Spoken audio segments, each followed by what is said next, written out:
Well, hello everyone. I'm George Whitten, and my wife Julie and I manage what's known as San Juan Ranch or San Juan Land and Livestock, and we have.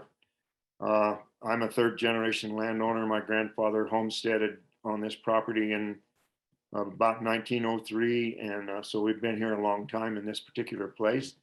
And during all my years of being a livestock and land manager, I've had to do all kinds of things as climate changes, and migration away from the ranch and leasing property has been a big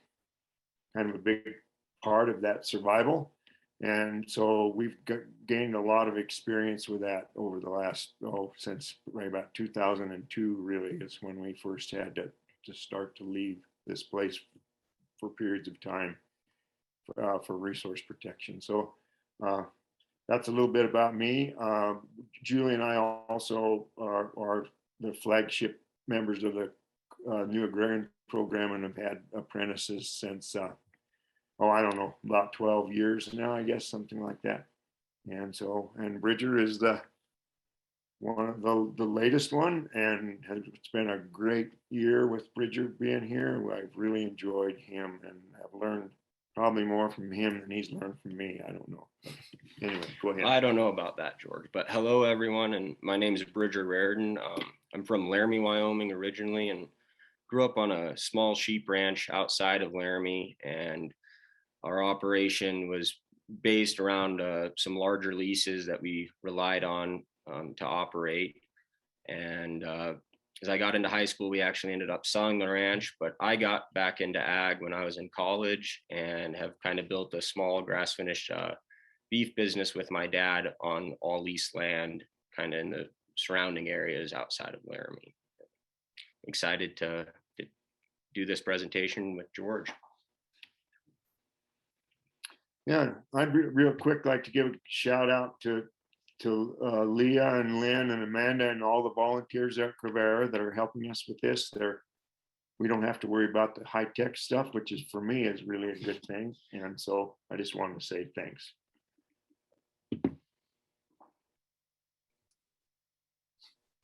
All right.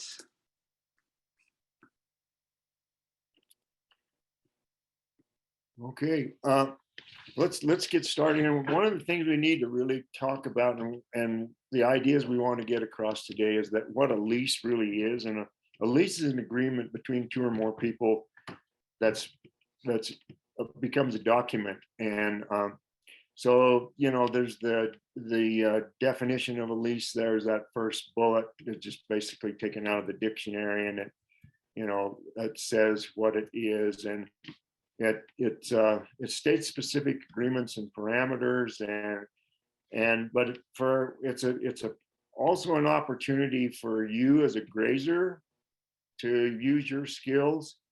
And even if you don't own land, you don't own livestock, you can market those skills potentially by using leases. And it's also a way to utilize skilled help to manage your land or livestock if you are a landowner or a livestock owner and you need some help with that. So it works both ways, and a good lease is an equal opportunity for both the leaseor and the leasee, and it's a basic agreement between those people. And the goal should always be to result in a symbiotic relationship between land, livestock, and people. And I want to make sure that people understand that what's really important here is as a landowner, a livestock owner, or a grazer, what we're really working on is taking sunlight and soil and animals and managing those three things in a way that we can make some money, and we can improve the lives of the animals, and we can improve the quality of the soil. And that's usually things that happen for free. It's the basic way that the planet and soils and animals function. And the less we get involved in that with managing, with buying a lot of equipment or having a lot of capital investment, the less rewarding that is, it seems like, for all of those things. So I just want to kind of, we'll bring that up from time to time because it's a very important concept. I just want to add, with leasing, they can also be, leases can be very informal and done on a handshake, but, we kind of are going to caution against anything like that. And you really want stuff in writing. I know a lot of leases that have kind of gone astray because they were done on a handshake, and it causes, people get into disagreements, and there's not a good avenue for mitigation. So we're going to really focus on, what makes a good lease, what not to do too.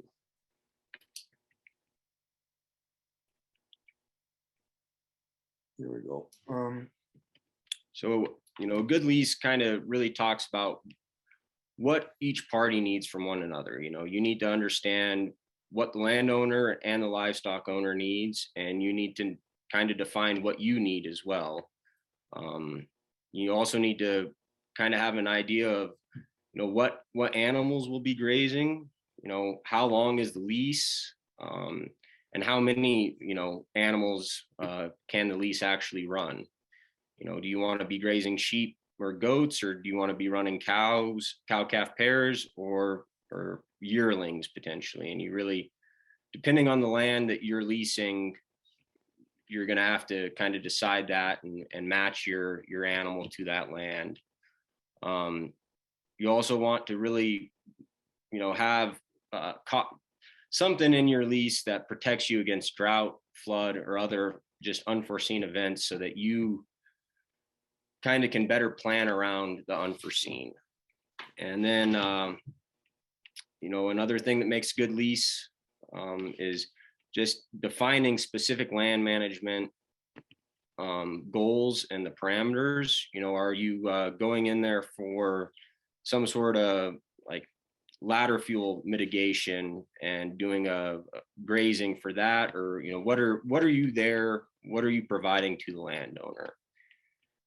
And then just say, based on the parameters, determine the payment and amount and schedule. You really need to understand how much you're paying for your lease and how much you might be making based off that payment for the lease, so that you can be profitable and enjoy the work that you're doing.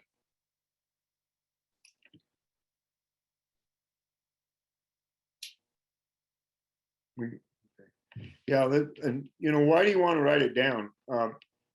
Like Bridger just explained, that there are, we all go into these things with the best of intentions, basically, and as we, everybody's got the bright-eyed and bushy-tailed and ready to go to work, and in the beginning, and then as reality sets in, if there's drought, if there's floods, if there's fire, if there's sickness, if there are all the things that can happen to a piece of land, and the animals that are on it, can change very much your attitude and your opinion about how it should go. So having it written down beforehand is very important. And then if there is a problem, you can go back to that document and say, well, this is what we intended when we started. And so if we have to change things, here's the time to have a conversation about how to change them based on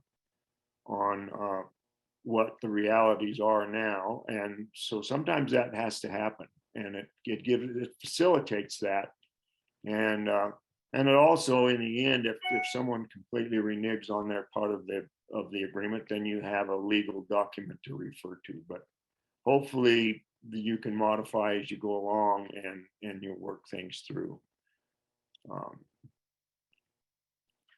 Just an example of kind of why you need to write it down. Early on, I got in trouble by not having written leases, and was under the control of the landowner. He had full control of the grazing management, the pasture planning, and you can get into situations that really will cost you at the end of the day. I mean, we were in an area that we shouldn't have been grazing during the breed up season, and ended up getting a 70% breed up, and that can put a lot of operations out of business. And we were fortunate to overcome that. But when you don't have something in writing, there's no way to mitigate a kind of a bad deal.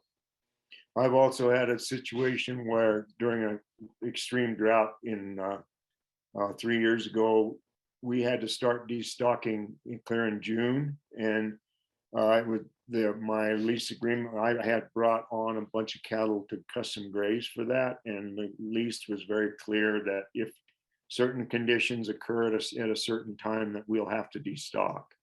And so that owner of those cattle was aware of the fact that we would have to, and it was good for him as well, because had we tried to keep those cattle on, we would have just lost weight, and it wouldn't have been worked at all. So we were managing ahead of time as much as we could to control our stocking rate based on our forward supply and the conditions. And so, although it's hard, I hate having to do that. There are times when those kind of things can happen. So, as a young agrarian, what do you have to offer? I think that's a huge thing, is you need to really think about how you're going to market yourself within your community and just within the ag community. And you need to be thinking about, what do you have to offer? Grazing, planning, and execution for land health might be one of them. You hopefully have some experience with animal care and health assessment, and you can offer that. As a young person, you've got energy, you've got, some time ideally, and you can get to work and really accomplish a lot with that energy, whether it be, fencing, water setup, just basic maintenance of a ranch, and just everything that is kind of involved within management. You also need to be, I know it for young people at times, proactive communication can be difficult, but that's something that communication goes a long ways when you're talking to landowners, livestock owners, and really trying to put your business together. And you got to have good communication. And then I think one thing from a young person's perspective is really rely on creativity and problem solving. Be able to think outside the box and use that creativity to set yourself apart from kind of the status quo or maybe the certain paradigms around leasing.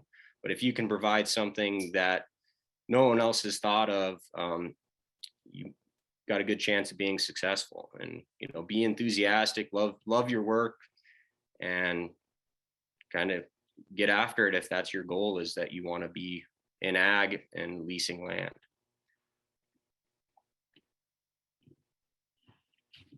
So there's a lot of different types of leases, and they're just basically based around what the individuals within who are putting the lease together, what their perspective is. And so, as a grazer, you might need multiple leases. You may need to lease some cattle from someone, and you may need to lease some land from somebody, and you may need to take those two leases and put them together so that you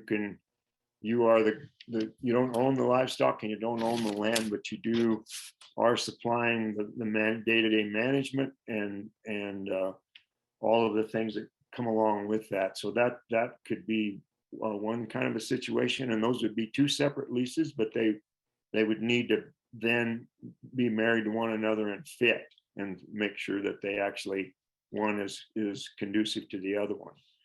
And you can also have a lease between a grazer and just a livestock owner, and or in someone like me that has both land and livestock, and I need a grazer to manage the livestock. That could be that sort of a thing. So there are multiple ways to think about this, and so getting it written down and making sure that those leases are compatible with one another and that they actually make sense as a part of your whole business plan is that's an important thing to think about and keep in mind as you move along. I would just add on that slide, you really want to match the enterprise to the lease agreement, and that's a huge aspect of having a good lease.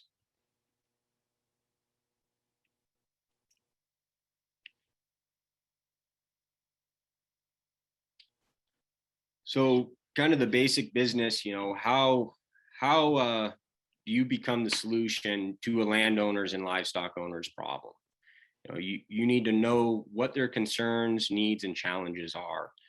And you really need to put yourself in the other person's shoes and kind of think it through from their perspective, so that you can really be that solution, and be direct with the livestock owner and the landowner. If you're coming in as a grazer, you really want to understand their goals so that you can really write up a lease that is going to meet their needs and help you understand what you need to provide for that landowner and livestock owner.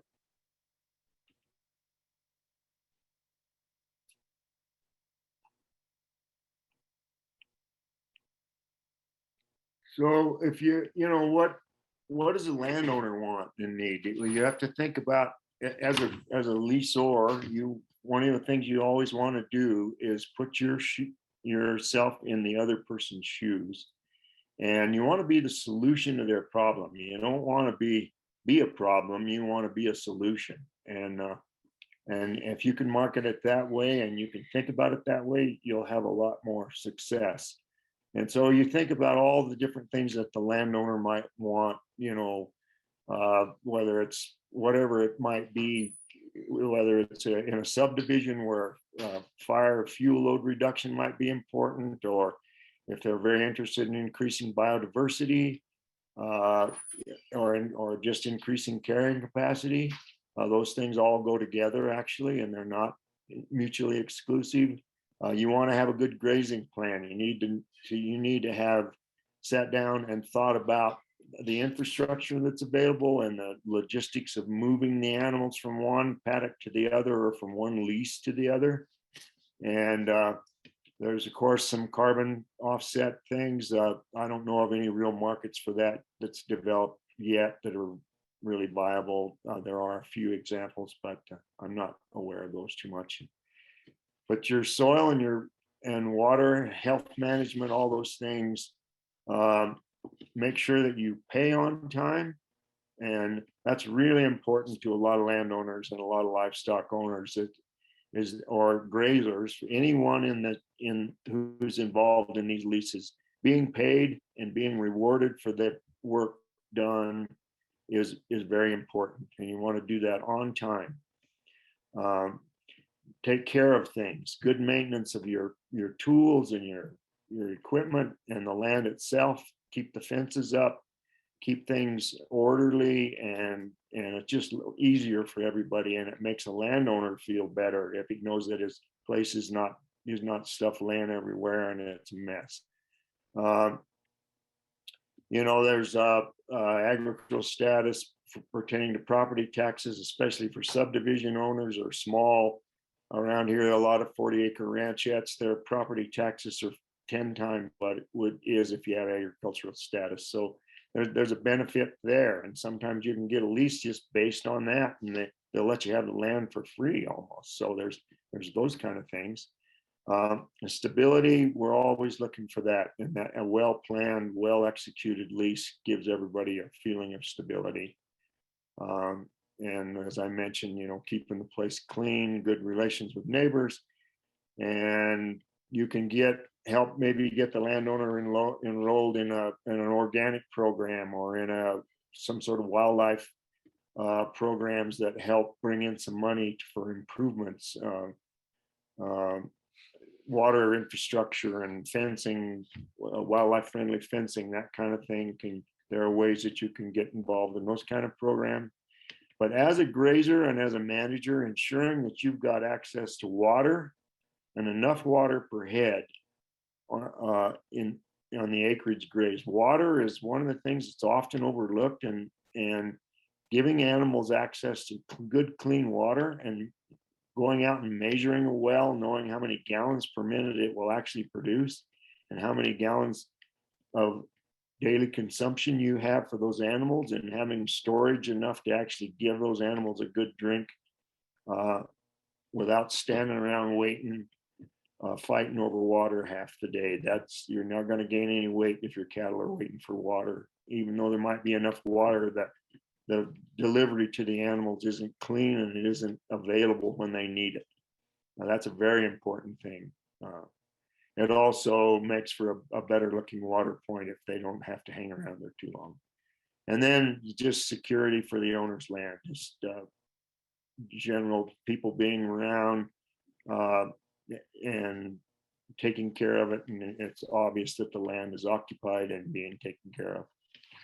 And then when you're kind of brainstorming all these ideas and whatnot, that, thinking about what the landowner might want and need, it's also a way to add value to that landowner's land and potentially offset some lease costs to you as the grazer. So all these things are potentially ways to better manage land and keep it so that it's affordable and that you can actually kind of turn a profit within your enterprise.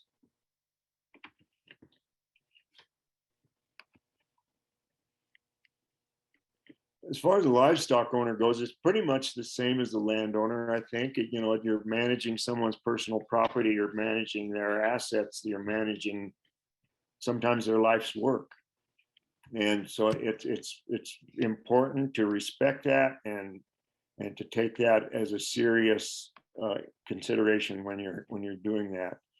And there again, reliable water for me is really important. And also, if the animals are drinking out of a river or a creek or a stream, designing water points that don't destroy the riparian habitat, but give the animals a good, clean drink of water that's a really valuable thing. And if I know the grazer understands how to manage animals around a riparian area, that's a really important thing.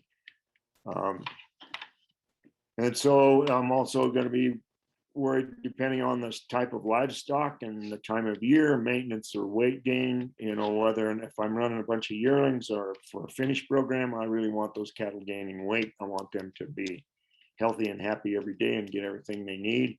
If it's a maintenance program for my cow herd in the wintertime, that's a different thing, but also important that they have access to enough high quality forage and that the grazer understands some of the nutritional needs for these animals that varies through the year, or the type of animals that we're managing. If there's an organic certification on the land and the animals, then certainly that needs to be honored, and the grazer needs to understand what that means and what salt and minerals can be put out, what kind of things you can do to make sure that organic certification is maintained and taken care of. And obviously healthy animals. Recovery of the grasslands and the soils.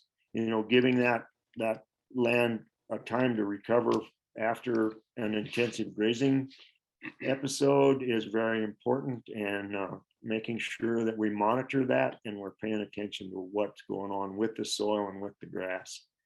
We of course want minimal death loss, and if we're running background cattle or replacements for heifer development, that's another consideration. And so that means maybe we're going to be turning bulls in on these animals at a particular time. What do we want them doing as far as their daily gain and their, what do they need?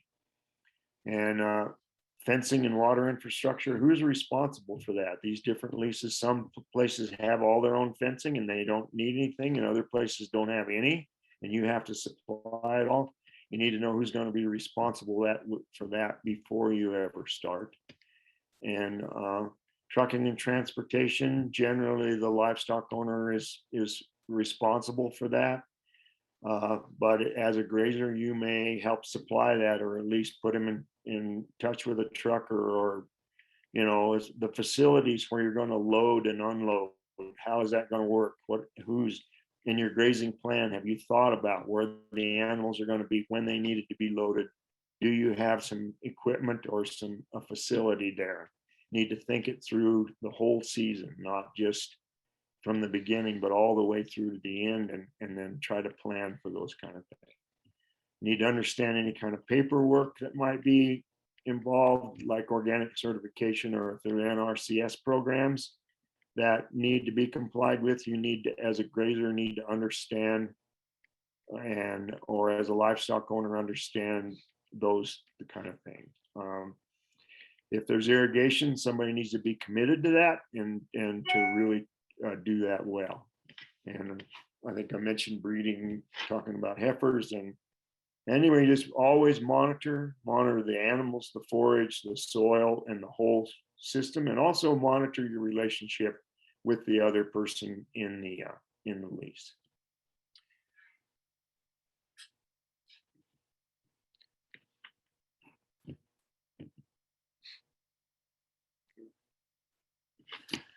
So, the next kind of step is, what does the grazer want and need? And of course, the biggest thing is land access. You don't have anything until you've got soil and sunlight that you have access to. And that's your kind of first step. And then from there, you need to be looking at, what are liabilities that you might, be taking on by grazing other people's cattle. And you need to have clarity around that. And that kind of ties all back into having a good contract and with both the livestock owner and the landowner. You need to understand the landowner's goals. That's going to kind of dictate how you graze or what you might be doing on that land, in consideration with, what livestock are you grazing? Are you running yearlings and you have to get a certain amount of weight gain to really pay your bills and make the whole enterprise work? You might adjust how you fit your grazing plan or your management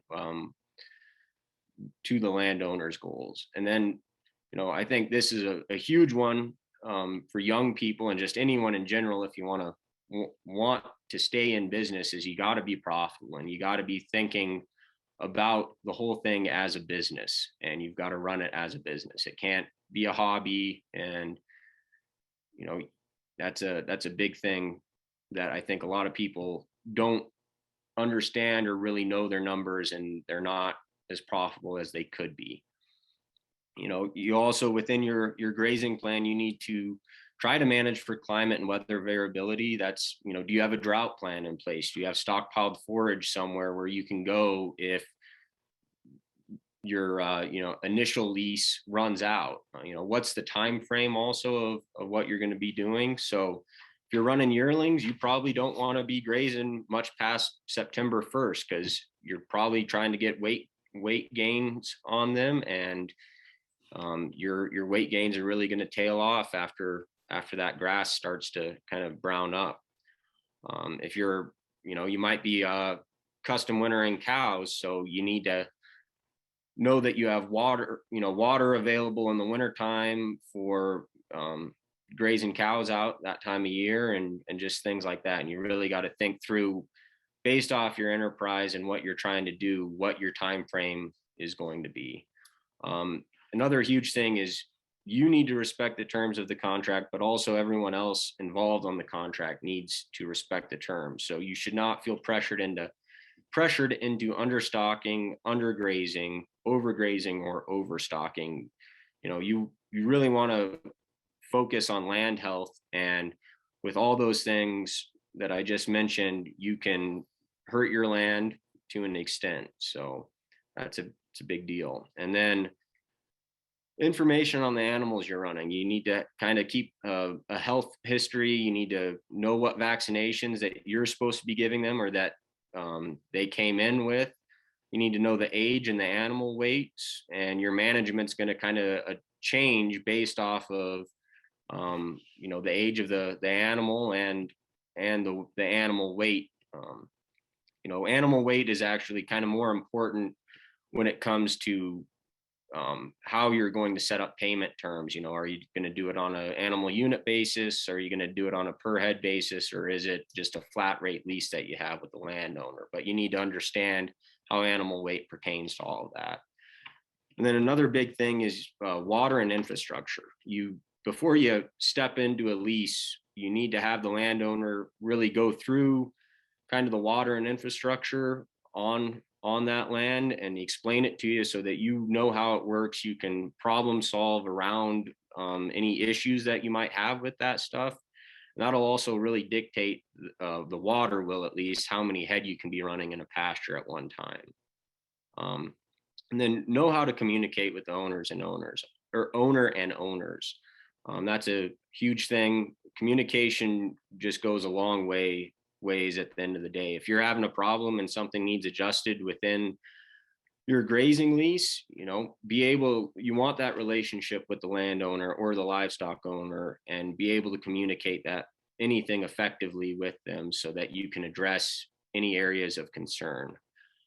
A few other things is knowing the vet. If you get into a bind or having a huge health outbreak, you need a good vet kind of as a resource, so that you can address those problems. And then understanding brand laws and knowing the brand inspector is another big thing as a grazer that you'll want to have. You really knowing your brand inspector and having a good relationship with them will go a long ways, because it'll just make everything easier. You're bringing in cattle maybe from all over, and it can get kind of clustered and hard to keep track of. And if you have a good relationship with your brand inspector, he can really help you make things go smoothly. And then record keeping, you got to keep records, whether that's monitoring records, pasture planning records, anything like that. And you also need records for death loss, so that it can be as simple as just taking a picture and having that timestamp on the photo, but you need to have that stuff so that you don't get in any hot water with the livestock owner. Okay, I'm going to take a little break here and take a look at the chat box. Leah, when we put up the chat box, it pops up right on top of our slide, which makes it very difficult for us to monitor that as we go along. So anyway, I just wanted to check this and kind of see what's in the chat box right quick, as I don't want to fly through this thing too fast. And I see mostly introductions. A few people have shared what they're interested in, but no questions yet. But just want to encourage people in the audience that if there are things that George and Bridger have talked about that didn't really make sense, or that you want to hear more about, please add your questions in the chat. Okay, yeah, I just wanted to kind of take a little break there, diversion there, and make sure we're not just running off and leaving everybody, because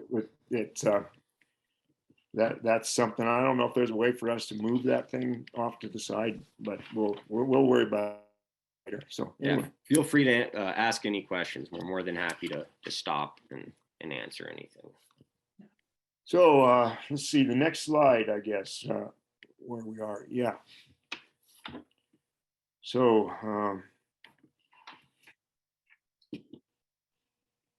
this one is I think this one's yours, Bridger. Did that the way I have it here. Well, so we kind of let's make a plan and see if this works. We need to be, let's say we've got a lease and we're kind of at the final stages of drafting a contract and everything, and we want to get cattle out on it. So one of the big things is we need to understand carrying capacity of the location of the lease and how that's determined. You can look at kind of historical use. There's a lot of online resources out there, such as like Soil Web Survey, that can kind of give you a rough estimate of the forage production that you might have in that area based off your soil type. There's state extension that you might use as a resource to help you define what your carrying capacity would be. NRCS is another great resource. And then also talk to neighbors and see how they kind of, even though they might be grazing differently, they will have a good idea of what that land can actually do. You need to then I kind of identify what class of animal is best suited for that land. Is this a good area where for stocker cattle and where you get good gains, and it's on a good native hard grass that kind of packs a punch?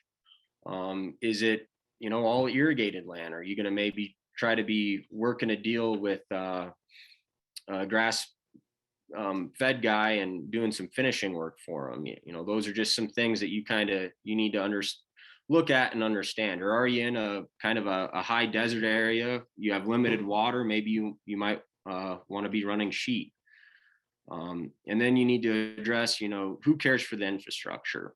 Usually the landowner is responsible for supplying the fencing, and then you're responsible for the labor and the upkeep. But depending on how you draft your contract, you know, that can kind of go either ways. But you want one thing when you're working with the contract, you need to be thinking about, you know, what are your margins of profit and whatnot, and how much money do you have and how much time do you have to, you know, supply any fencing or infrastructure stuff.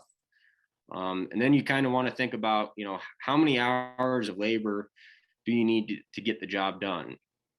You know, are you looking at this being more of a part-time deal and you only want to spend a couple hours a day, you know, moving cattle or whatnot? Or are you looking to go into leasing as a full-time job? And what does that look like from a land base? You know, what type of land base, the size, that type of stuff do you need to make it either be a part-time deal or a full-time job?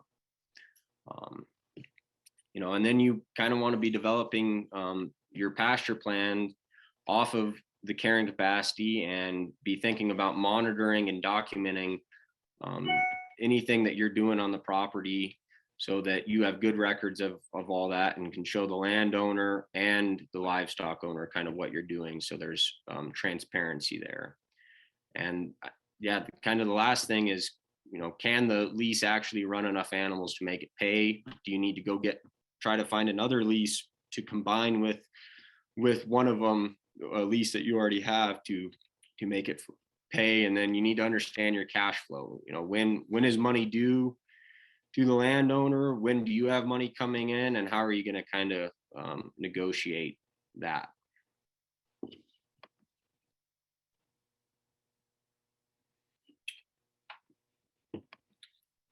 So here's an example of making it pay. And kind of the main things to understand is you need to understand gross profit. And gross profit is what essentially you make in total from grazing someone else's cows. Then you kind of look at direct costs, and direct costs are going to be, you know, your variable costs that change with the number of animal units that you're running, or the number of you know, per the total head that you're running. One big direct cost that a lot of producers have is like hay. So with the more cows that you have, the more hay you're going to have to feed and buy.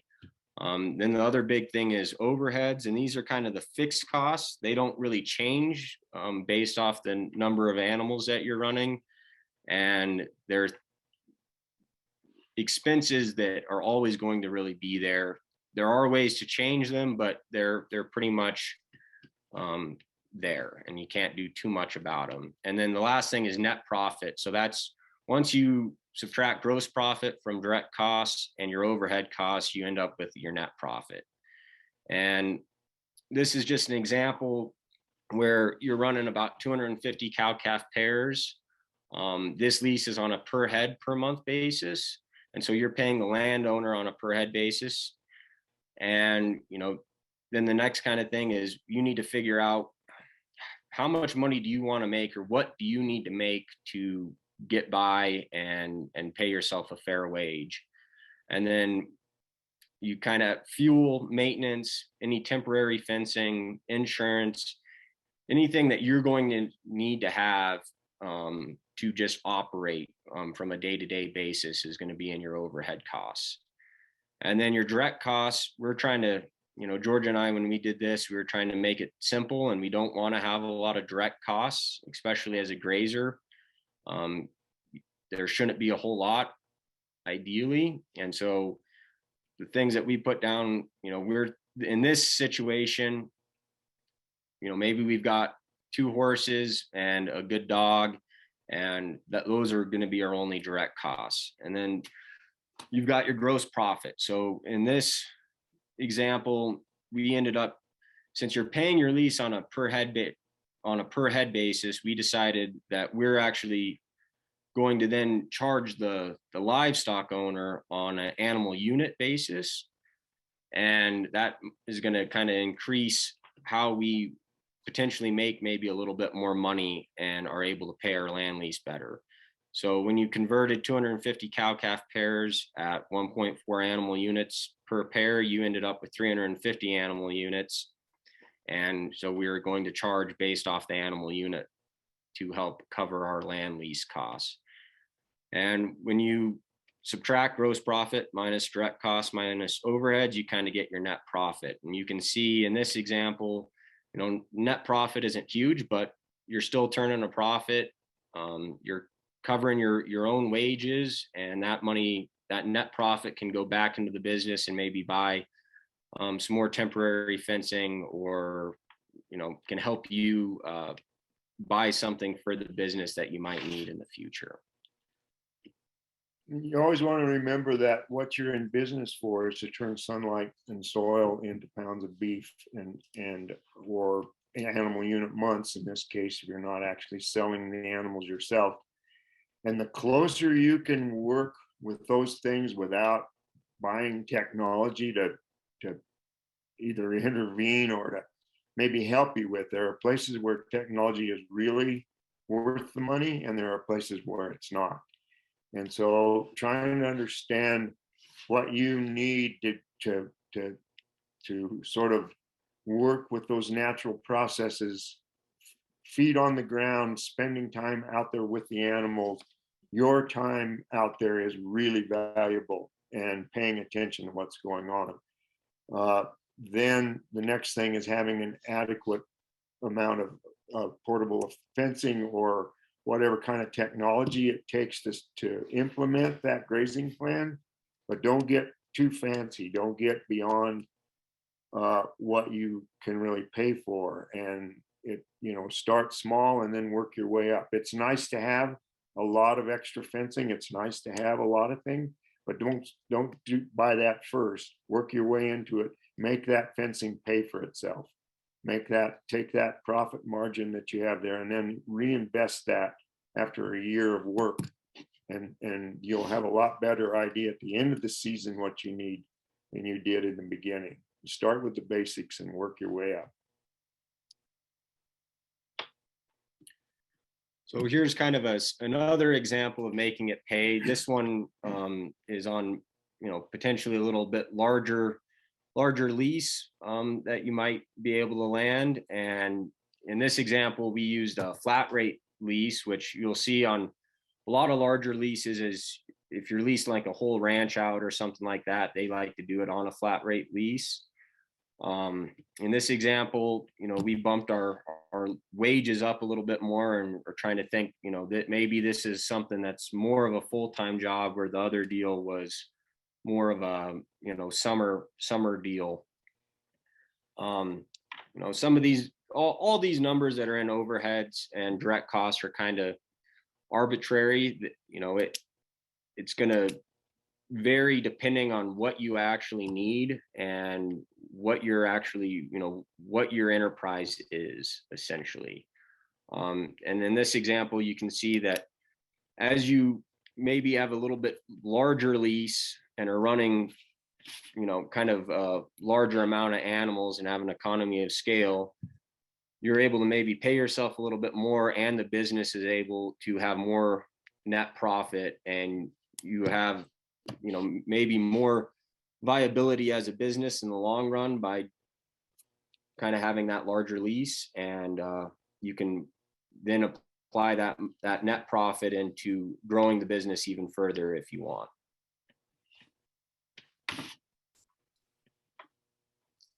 George and Bridger, I can't see the next slide that's coming, but there's a couple of great questions that have come in. I'm wondering if this is a good moment to pause and ask those questions. Sure, let's take a look here. So the first question came from Olivia Chincani, and she said, as a consultant, I always get asked for examples of leases that include how to value the alternative land stewardship efforts in dollar value. I've seen a few law schools attack the issue, but still haven't seen an example of a solid lease that values all the collateral effects of regenerative grazing in a clear way so that the landowner fully understands the value of grazing with these methodologies. So the value can translate into lease discount or some other form of recognition, barter, et cetera. Curious how you all actually write in these elements to your leases, either as a grazer, livestock owner, landowner, and if you'd be willing to share an example. Well, we certainly try to think about those things.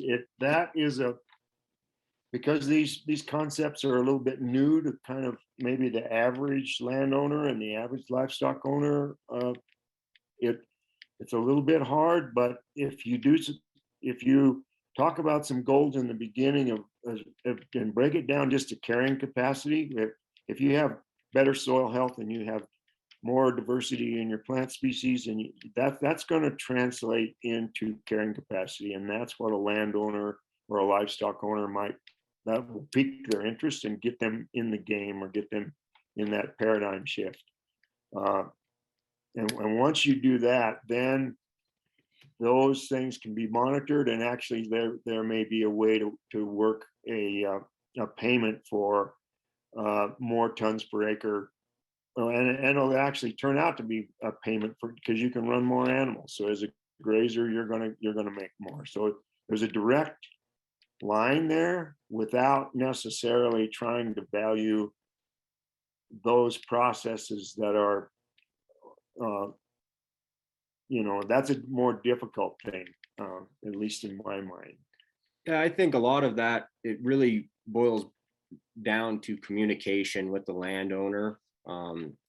If you're trying to get a discounted lease because you have certain grazing practices and you can show that you're improving the land or creating more biodiversity on the land, you need to be having that conversation and explaining in depth to that landowner why you're grazing a certain way, what the results of that grazing are doing for the land. And that's why monitoring is so important as well, on a lease, is so that you can really show that landowner what you're doing and explain to them why you're doing it, how you're doing it, and what the end result is. I know with some of our leases, we are able to do some monitoring work, and over time have shown an increase, and it hasn't increased in carrying capacity, and it has not affected, we are still paying the same lease amount. So like George was saying, we are able to run more cattle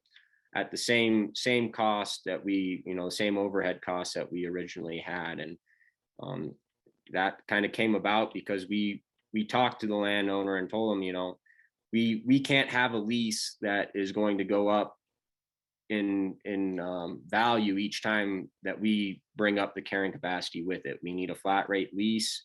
And these are all the other benefits that you're going to get, though, with us grazing in this manner. So it's kind of a difficult deal to work with landowners in that way, because it is still, a lot of these concepts are still new, and it's hard to get people to kind of change their paradigm.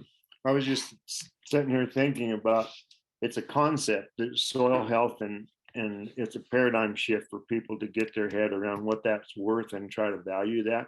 But they certainly understand taxes, and taxes are definitely just a concept. There's nothing really real in that, other than people understand their tax base for their land.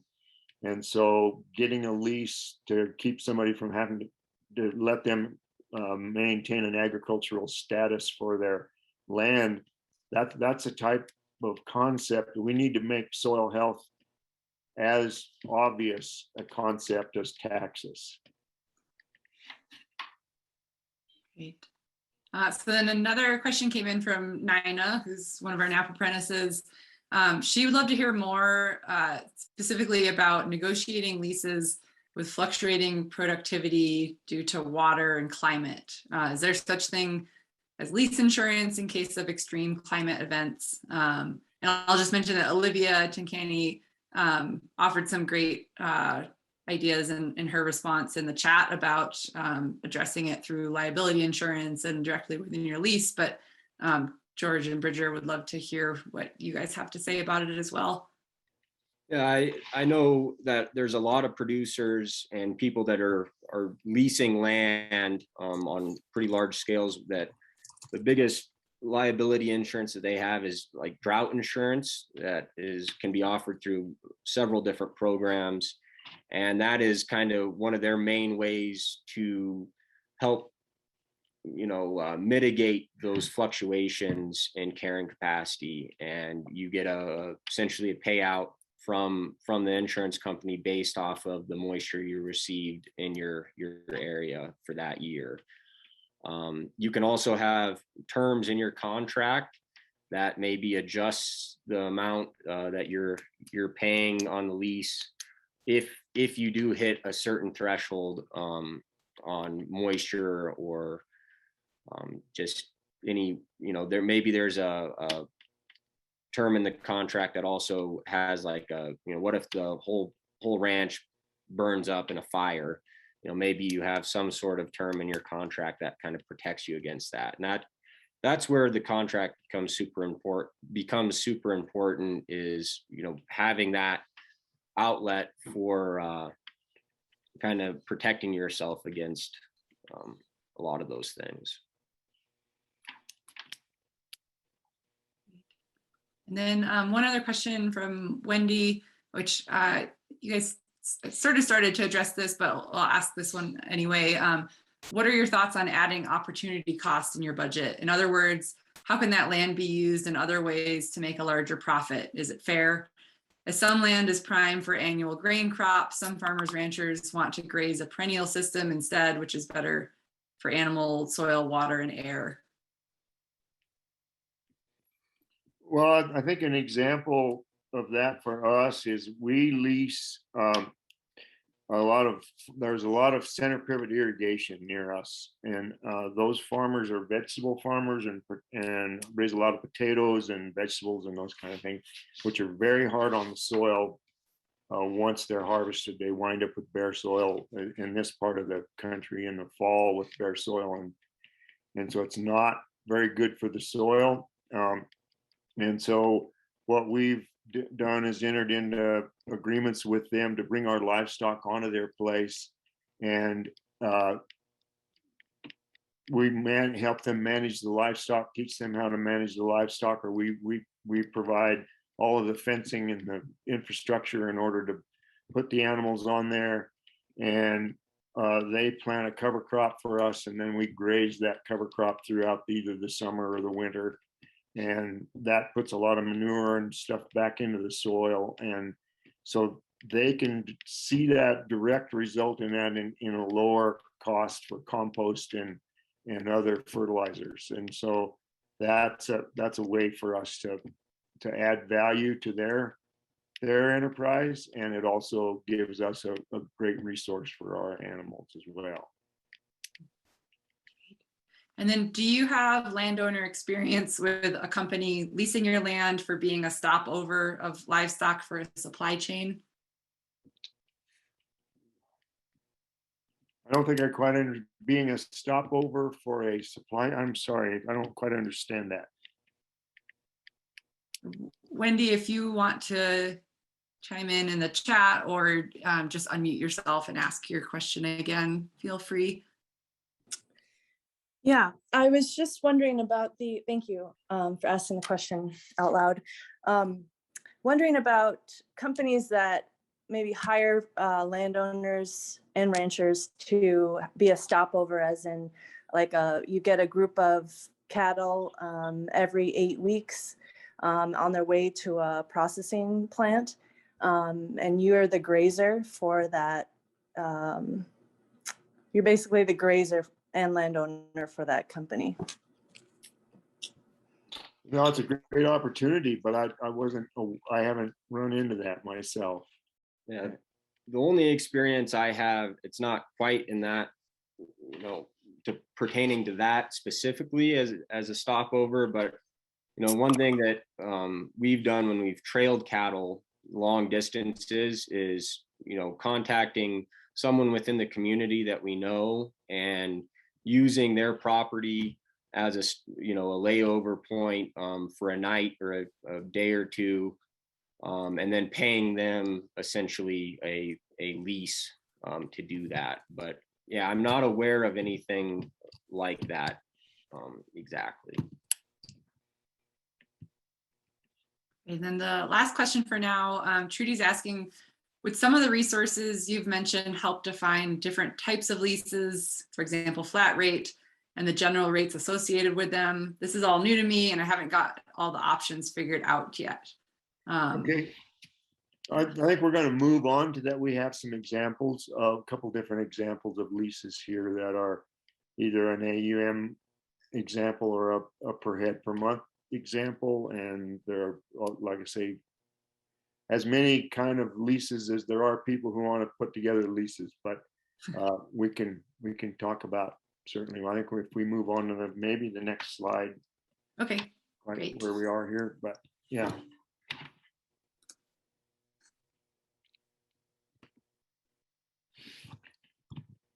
Okay, well, let's see what, keeping yourself out of trouble is that's a daily task. It's not something that, you start out, like I say, in the beginning of the year with this lease and these big ideas.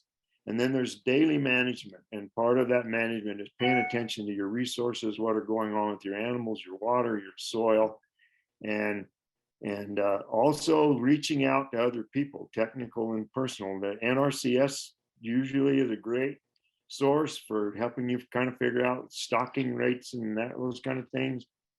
Range personnel, the working for the BLM or Forest Service or a Park Service, somebody like that can help.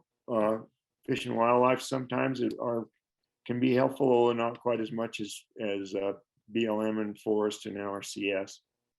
And records from the landowner, anything you can get from them.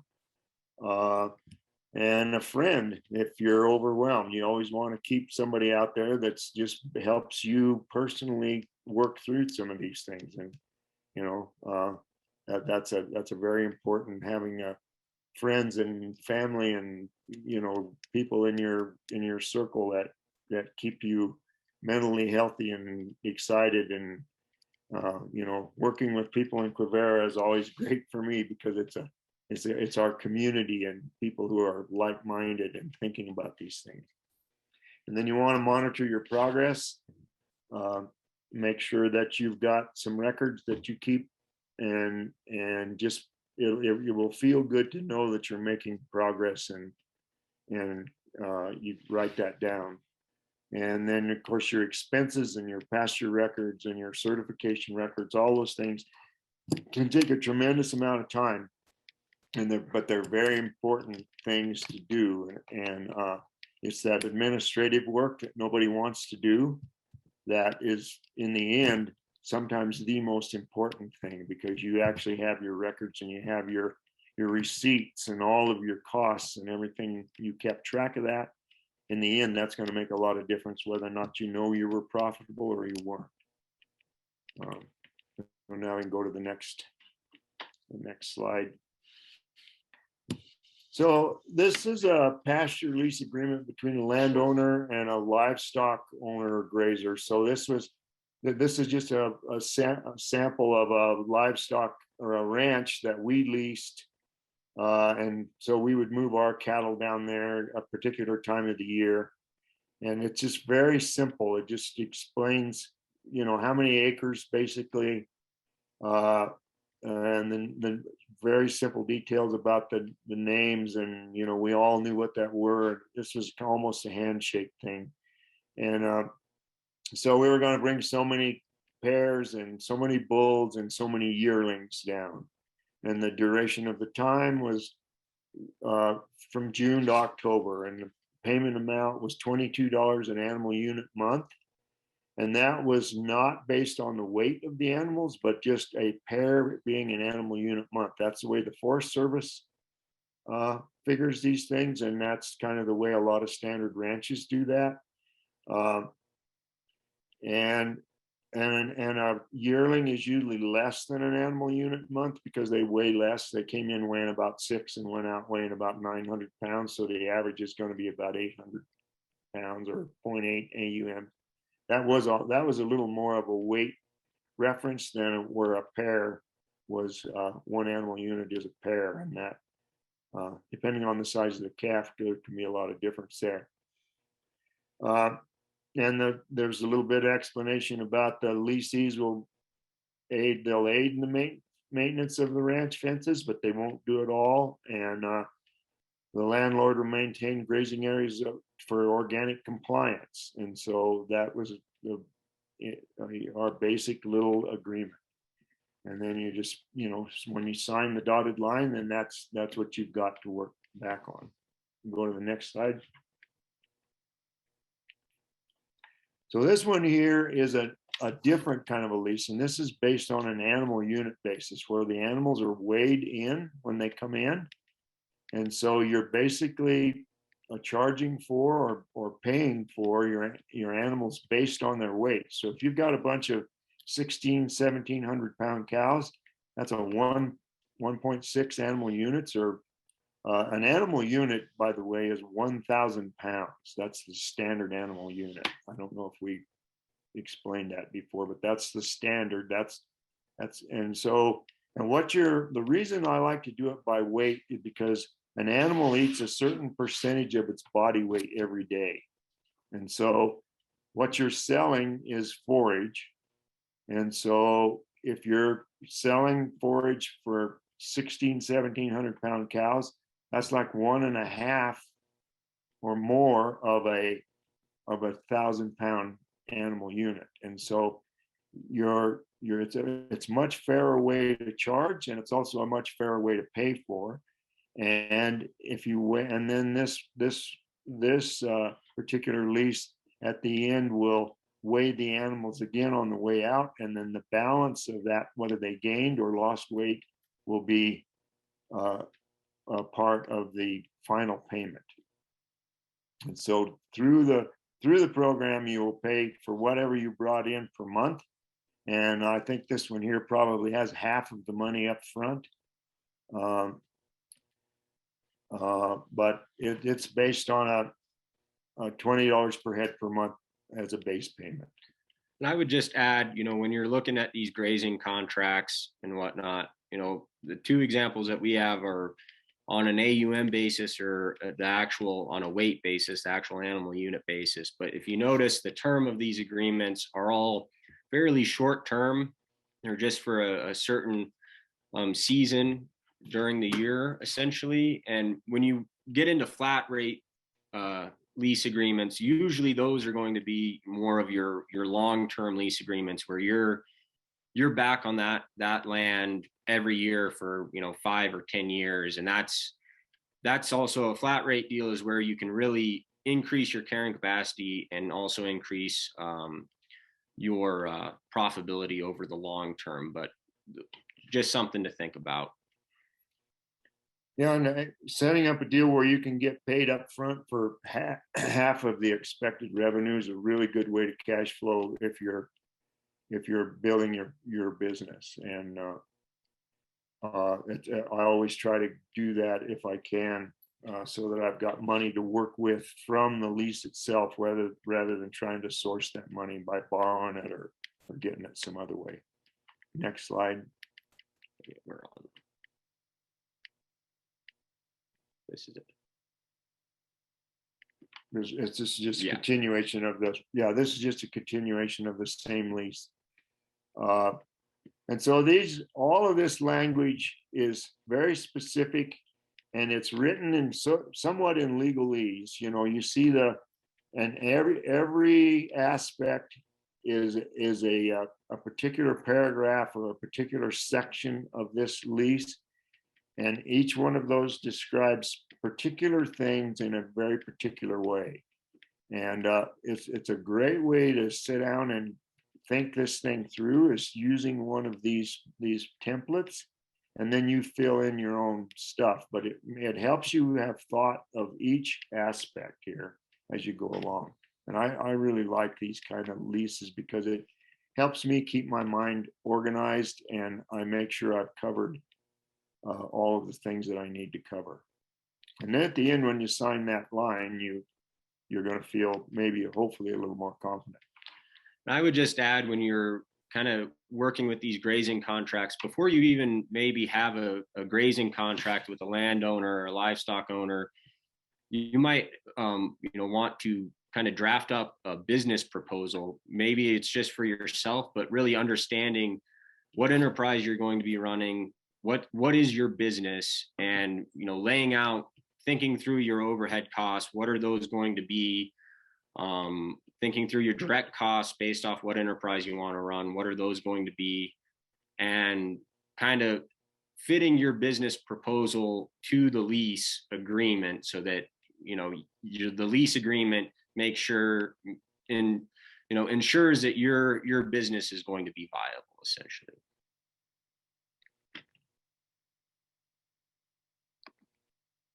And if you're a landowner and what are you looking for? Well, the first thing I'm looking for is I want to trust the person that I'm working with. We're committing, potentially you can talk about a multi-million-dollar investment. This is a big business. Land and livestock runs into a lot of money, and people have big investments in that. And so having that trust in that person that we're going to turn the cattle or the land over to, that's a very important thing. And part of that trust is I want them to be committed. I want them to be committed to regenerative practices and the values that I hold, and that they're actually up to speed on what this really means. And I want to see some enthusiasm, a fire in the gut. I love it. These young people come to us with so much fire in their belly for this. It gets us up in the morning and keeps us going, and we're excited because we feel like we have answers, and so do they, and they do have answers, and they have. So that's a fun thing, is that enthusiasm, and then communicating that. And that's another thing, just like monitoring your pasture and your grass and your cows, is monitor your communication with your leaseor or your employees, whatever. The whole team needs to be working together and communicating. And then we'd like to see some basic knowledge and experience, especially with someone who's coming to try to take on an enterprise like this. A really green apprentice or somebody who's never done this, it's going to be very difficult to build that trust. It takes a number of years, actually, of managing animals and soils and these relationships to have even a basic knowledge. And so that experience is very important. And then references. If I want to see people have some references, who they've worked with, and give me an idea to talk to somebody else who's worked with that person. Next. So kind of getting started as a leasee, one of the biggest things, you want to define what kind of enterprise you're going to be running or you want to run. That, knowing that before you ever enter into any contract or even develop a business plan, that's kind of the first thing. You need to know what resources you have, and where can you acquire a lease, and where can those some of your resources potentially help you acquire a lease. Then figure out kind of what you have to offer to a lessor and be able to communicate that effectively to the lessor. That's both in a grazing contract, that's having a business plan for yourself. Maybe you do share your business proposal with the lessor so that they know kind of where you're at, and they might be able to even help you a little bit on adjusting your business plan and having a better business plan at the end of the day. And then what resources do you have already at hand to help you start your business, and what are things that you might still need? Be thinking about mentors that you can rely on, just from a knowledge base. Be thinking about like the NRCS, your state extension, a lot of things that I've already mentioned, but you want to keep those resources that are especially free resources and are just built upon relationships at hand, because they're easy to use and they're free. and then how are you going to initially cash flow the business? You really need to understand when you're going to have money, when you aren't going to have money, and how that's going to affect your lease agreement, and when you're going to pay the lessor at the end of the day. And after finalizing the lease, kind of further develop your business model and outline your long-term goals. Did you enter into a lease that maybe in 2 to 3 years, based off your net profit, you can turn around and buy some sheep and start running sheep on that land base? And how can you make that lease provide more for you and your family and just whoever else is involved? And really, at the end of the day, when you're kind of getting started as a leasee, just be prepared to adapt and change and be flexible. You're not going to know everything. You're going to fail. Sometimes failure is probably the best learning. I've heard a lot of people have a lot of great sayings around failure, but failure happens every day, and don't let it get you down, and just kind of keep moving forward and learn from that. And really think creatively and understand that it's hard to kind of start a business from scratch, especially in agriculture, and that it might take a few years for you to become profitable or to really be making the wages that you want to be making. And you got to really have a passion for it, because there's going to be some tough years, and try to think through all the worst case scenarios, plan around them so that you can be prepared to be successful. I heard somebody say the other day, fail often, but fail cheap. Yeah. That's the little failures that, if you learn from, can make you not have a big failure. And that's a good thing to think about, I think. We'll kind of open it up to any final questions, I think, at this point. Okay, so I'm gonna stop screen sharing and pull us all back together. I have one question just to start out. I'm curious what either of you would have to say about the value of relationships in your community or mentorship, because it strikes me that like a few of the questions that have come in, with people really wanting to get more guidance on numbers and the dollar value of things, of like, the sense that I have is that there's so much variation depending on the climate that you're in, the condition of the land. Like, there's so many factors that like there isn't any sort of you can't get a book that tells you how to value some of these things. And so yeah, how, if you're starting out, like what does mentorship or relationships with people around you, like how would you value that, and how has that helped you in figuring out some of the answers to these questions? Well, for me, I've been in this business on my own for, I don't know, a long time. Since about 1973, I guess I started running the ranch myself. And relationships are everything. Relationships with my propane guy and the ditch rider and the brand inspector and all of the people that we deal with every day, my neighbors, and being involved in the water issues, and all of those things build relationships within your community.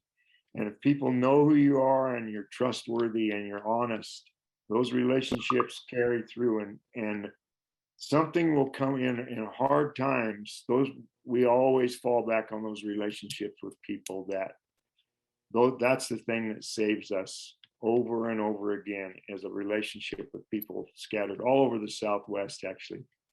That knowing somebody who can help you solve a problem, and a place to go with your livestock, or a livestock to come to you. And so those relationships are probably the most important thing in this business, is developing and maintaining good relationships.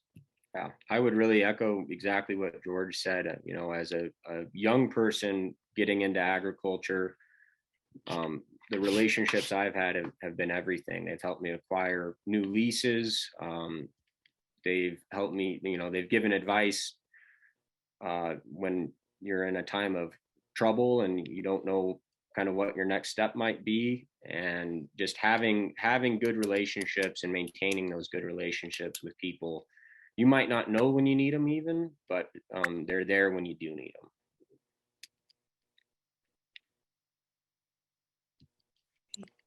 I think at this point we have, a couple minutes left. Technically, we're supposed to end at 10:30. I don't see any more questions in the chat, but I think if folks have other questions and want to unmute themselves, we've got a few minutes left here. And I believe we are going to make the PowerPoints available, I think, on the website. I know Lynn said there will be an email that goes out to all people who registered for the conference with links to the recordings from today's session. So I think there will be instructions on there how to find any of the other resources. So y'all have access to the PowerPoint as well.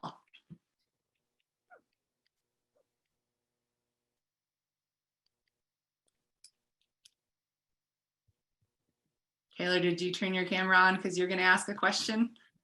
I was thinking about it. I was more just adding that, like, so we started a lease about 3 years ago, and I think we were really excited to like promise a lot of like benefits from rotational grazing, and we were excited to maybe get a discount on the lease and get other kind of perks like that. And I think now, having been in this for a little while, I think I would recommend almost not going at that sort of strategy right away, and maybe tracking your progress in the first 3 to 5 years and then using that data to go forward. Because you don't want to get yourself in a situation where you're promising all these things and then a drought happens, or then like things don't go as planned. So yeah, that's my advice. Yeah, I think that's really good advice, Taylor. I think there's a lot of, you want to be gung ho and jump in to exactly what you promise the lessor, but a lot of times you're working on a much different time scale when you're working in the environment, and it's hard to ever achieve something as fast as you might like.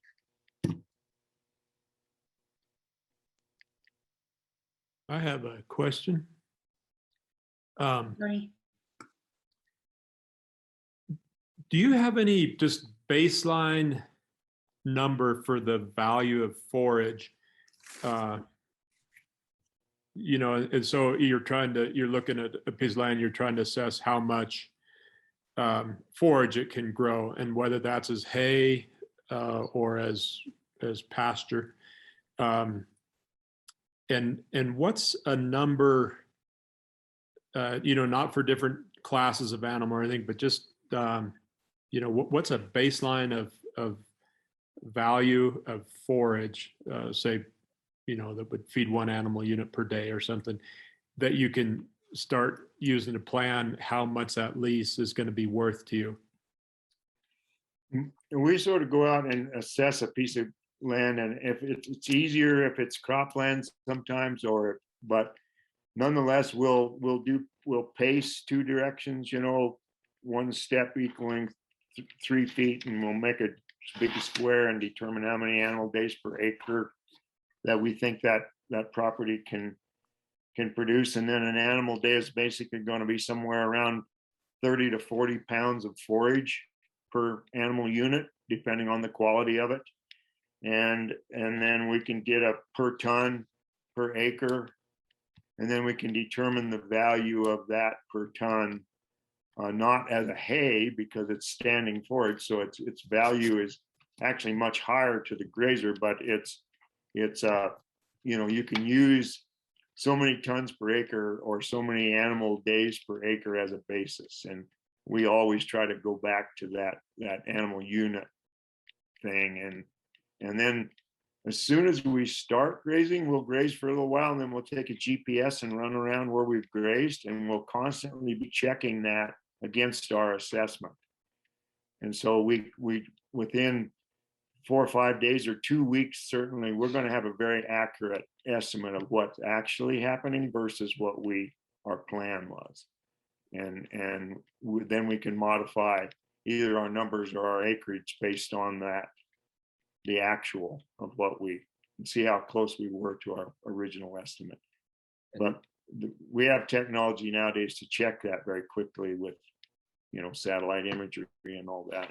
To kind of add to that as well, Tony, to kind of address your question, one way that I've heard people kind of come up with how they figure what a lease rate should be, and this is more pertaining to a flat lease rate, but know what you think your overheads are going to be, know what your direct costs are going to be, then kind of run an analysis of what your enterprise is going to produce for you. And then based off all of that, you can kind of, whatever your gross profit is, you want your lease rate to be about a third of that gross profit. And that's one way to kind of figure that. And I believe that's what Ranching for Profit, the guys from Ranching for Profit kind of tell you, is that it needs to be about a third of what your gross profit is. So that's a helpful number. So a third, your lease rate, it's kind of your forage rate in a way, is about a third of the gross profit at the time when you sell an animal. Yes, or like, let's say you are running stockers and your gross profit on that stocker enterprise is $150,000. Your lease rate for that ranch should be right around $50,000. And that's kind of just a benchmark that I've heard Ranching for Profit guys use. Okay. There's one quick question in the chat from Shannon. Who usually writes the lease, and is it ever written collaboratively?